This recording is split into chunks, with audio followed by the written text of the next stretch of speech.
con todo mi respeto, ¿no? Yo entiendo que desde la familiar, desde el niño que usted ha retratado, es muy difícil derivar éticamente o desviar éticamente, distinguir éticamente entre su postura como hijo y su postura como, digamos, un ser humano extraño a su padre. Eso es prácticamente imposible de distinguir hasta los 15 años, hasta que uno tiene ya una capacidad de raciocinio, y parece que a la edad que usted reaccionó, ¿no? Pero una de las preguntas que yo le quería hacer es cómo se vivía en la casa las relaciones de su padre con el crimen, porque evidentemente estamos hablando de un criminal, lamento decirlo, ¿no? Usted lo No, reconoce. yo lo reconozco. Sí. No, digo, lamento decírselo a usted, ¿no? Que le haya tocado a usted. Yo me sentiría muy mal si mi padre hubiese sido un criminal, ¿no?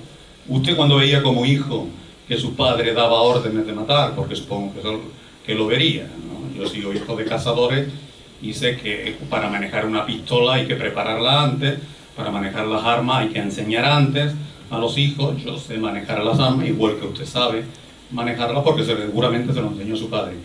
La conciencia que un niño recibe desde pequeño cuando está conviviendo dentro de su familia con órdenes violentas, cuando entran gente, perdón por la palabra, capos armados a la casa, que practican el tiro, y le practican el tiro no para ir a cazar perdices, evidentemente para atacar. Cuando la ciudad de Medellín, en todos sus barrios, que usted conocerá muy bien porque vivió en ella, ¿no?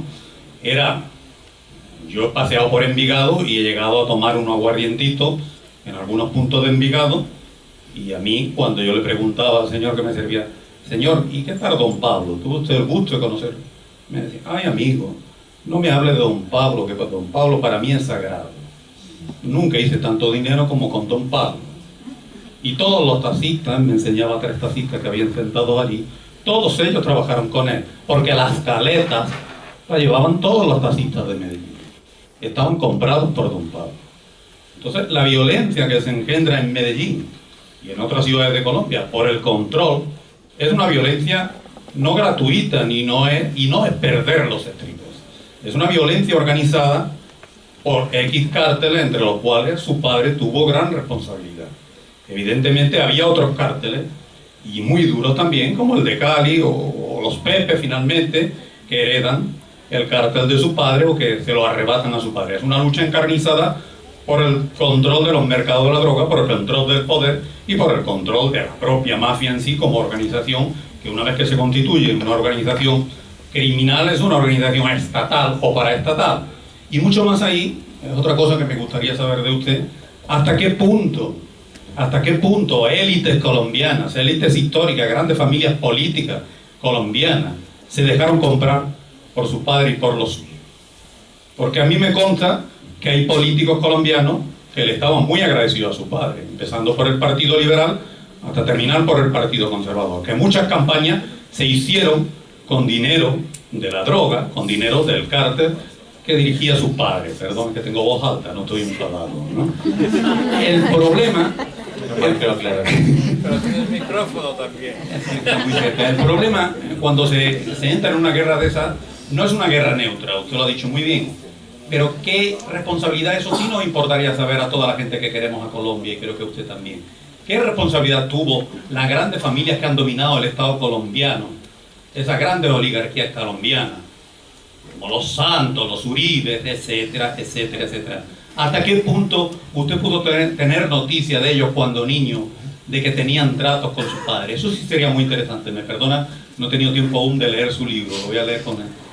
Creo que son reflexiones que sí que servirían para entender lo que pasó en Colombia. No solo un problema de droga, ni un problema de violencia, de perder los estribos. Ahí había intereses de Estado muy fuertes, intereses de la droga. Sí.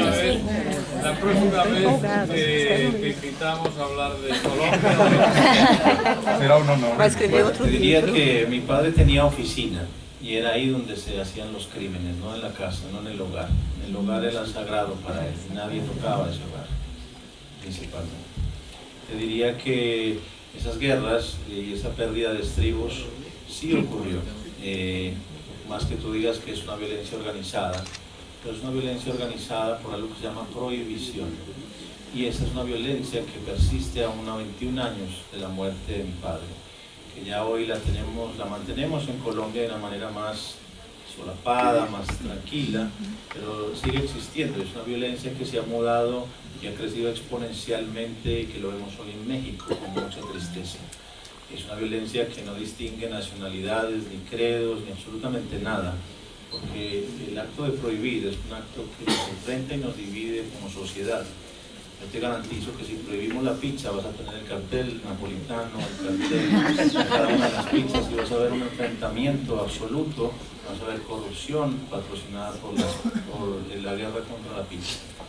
Entonces, esto no es solamente, mi padre es hijo legítimo de la prohibición, como lo fueron también Al Capone y Lucky Luciano, hijos legítimos de la prohibición del alcohol. ¿Y para qué sirvió?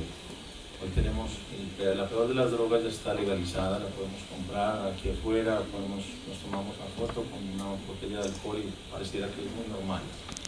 Entonces, yo no excluyo la responsabilidad de mi padre, al contrario, he escrito 500 páginas sobre todos sus crímenes, no ando por la vida tapando y diciendo, no, mi papá era un santo, pobrecito, lo estaban discriminando, era víctima de... Mi padre no era víctima, mi padre era victimario, en eso estamos claros, pero la realidad claramente es apabullante porque la violencia ha continuado. ¿O tú crees que la violencia terminó en Colombia con la muerte de mi padre o el tráfico? O con todos los carteles que nos han anunciado que ya desmantelaron. ¿Alguna vez escuchaste una noticia de que faltó 1 gramo de cocaína en la calle?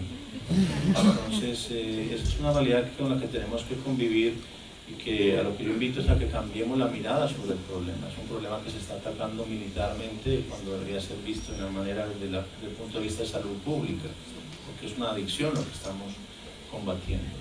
Y no matando a los adictos o a los narcotraficantes se va a resolver el problema. Yo suelo decir en mis conferencias, invito a la gente a pensar que si mañana la policía del planeta entera se pone de acuerdo y captura o asesina a todos los narcos del planeta en un solo día, ¿tú crees que al día siguiente bajará la droga en las calles? Verdaderamente. ¿Tú crees que al día siguiente no hay más droga? No he dicho eso. No, te pregunto para que veamos que si el verdadero fin de la droga, de la guerra contra las drogas es la captura y quitar con todas las organizaciones mafiosas del planeta, si ese fuera el fin último de la guerra contra las drogas, entonces perfecto. Sí, pero no estoy de acuerdo en que digas que tu padre es hijo de la prohibición. Tu padre es hijo de su Juan, voluntad. por favor. Él es hijo de la prohibición y así como los narcos de hoy Es una son hijos de metáfora esa bonita. No es una metáfora, es una síntesis. La prohibición não é nadie. A prohibição não aprieta gatito. Conoce la prohibición. ¿Cómo seguimos hablando? Eu pediria